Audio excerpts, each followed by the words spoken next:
Sunny is funny. Chapter 8, Love is Dumb. Girls are weird, I told the guys as we walked away from Andrea. You can say that again, Michael said. Girls are weird. We walked down the beach to scope out the other sandcastles and the people that were building them. They were all really lame. Girls are always falling in love, Ryan said. Ugh, disgusting, we all agreed. I'm never going to fall in love, said Neil, the nude kid. Me neither, said Michael. Love is dumb. Well, if Andrea's in love with Mr. Sunny, at least she won't be bugging me anymore, I told the guys. I think you're jealous, AJ, said Ryan. What? You're jealous that Andrea's in love with Mr. Sunny. I am not, I insisted. Are too, Ryan said. You tried to talk her out of being in love with him. I did not, did too. We went back and forth like that for a while. Oh, come on, AJ, said Michael. It's so obvious you and Andrea are secretly in love. That's why you're so mean to each other. Everybody knows that if you like a girl, you act like you hate her. What? That didn't make any sense at all. Yeah, Neil said, if you really hated Andrea, you would act nice to her. That would prove that you hate her. My brain hurt. We went up on the boardwalk and brought saltwater taffy with some money my mom gave us. I got a bag of chocolate taffy. Michael got cinnamon taffy. Neil got strawberry taffy. Ryan got broccoli taffy. Ryan will eat anything, even stuff that isn't food.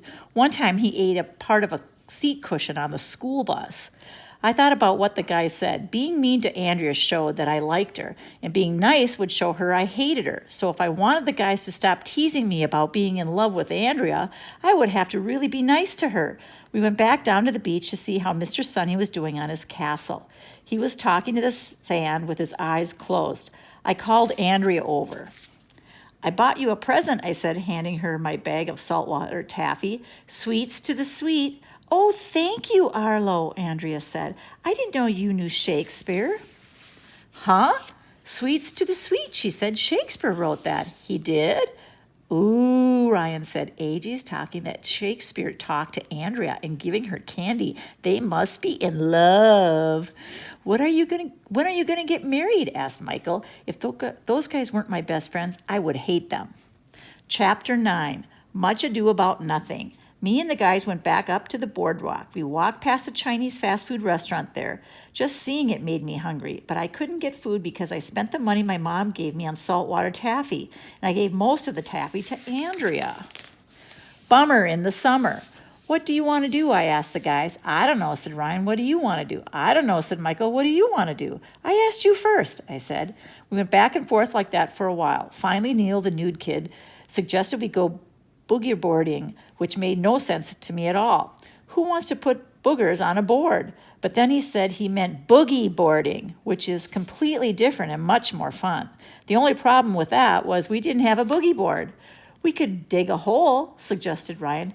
Digging holes is cool, said Michael. Maybe we'll find buried treasure, Neil, the nude kid said. Then we can use it to buy some more food.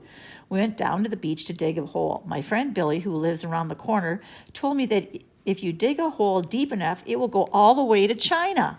Hey, I told the guys, if we dig a hole to China, maybe we'll end up near a Chinese restaurant. I bet they'll give us Chinese food. Then we won't even need to find a buried treasure, said Michael. Great idea, AJ, said Ryan. That's why I'm in the gifted and talented program at school. The four of us started digging with our hands. I could almost taste the Chinese food we were going to eat once we reached China. Hey, Ryan said, what's the deal with jumbo shrimp? It's either jumbo or it's shrimpy. It can't be both. Yeah, said Michael. And how can you have sweet and sour pork? Either it's sweet or it's sour. What's up with that? Yeah, I said, and how do you know which ribs are the spare ones? Chinese food is weird. We were all digging in the sand when the strangest thing in the history of the world happened. Hey, Neil suddenly shouted, there's something down there. What is it? I asked. Buried treasure? No, it's a hand. Ah! We all screamed, and the fingers are moving. Ah! We all screamed. It's the sand monster, I shouted. My sister told me about it. It's a zombie, and it eats boys. Run for your lives, shouted Neil. That's when the giant human-shaped creature pushed its way out from under the sand. It stood up. Ah! We all screamed. The sand monster started shaking sand off itself, and that's when I realized it wasn't a sand monster at all. It was Mr. Granite, the weird guy who swam all the way over from Australia. Thanks for drinking me out, you blokes, said Mr. Granite. I must have dozed off on the beach. I guess some kids covered me with sand as a prank. Then he just walked away like that was completely normal. Mr. Granite sure has a weird way of popping up out of nowhere.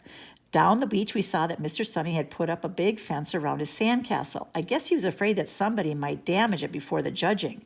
A bunch of kids were watching him work on the castle, but Andrea wasn't around. Where's Andrea? I asked Mr. Sunny. I cannot talk right now, he replied. I must have silence with the sand. We found Andrea down by the water, reading one of her Shakespeare books. She looked like she had been crying. What's your problem? I asked Andrea. Mr. Sunny won't talk to me, she said, dabbing her eyes with a tissue. He always says he needs to be alone with his sand. These words are razors to my wounded heart. This was the unkindest cut of all. Oh, I'm tortured fool. Alas, I am a woman friendless, hopeless. That Shakespeare talk is really annoying. But I never saw Andrea cry before, and I almost felt sorry for her. Almost. That's when I got the greatest idea in the history of the world. I could prove once and for all that I didn't like Andrea. I know how you can get Mr. Sunny to notice you, I told Andrea. You should pretend to drown. Mr. Sunny will have to save you. The guys all agreed that I was a genius and I should get the Nobel Prize. That's a prize they give out to people who don't have bells. It would never work, Andrea said. I've been taking swimming lessons since I was 3. I'm an excellent swimmer. Mr. Sunny doesn't know that, I told her. Just fake it and pretend you can't swim. But that would be like lying, Andrea said. Andrea doesn't know the first thing about lying. Lying is when you say your dog ate your homework when you don't even have a dog.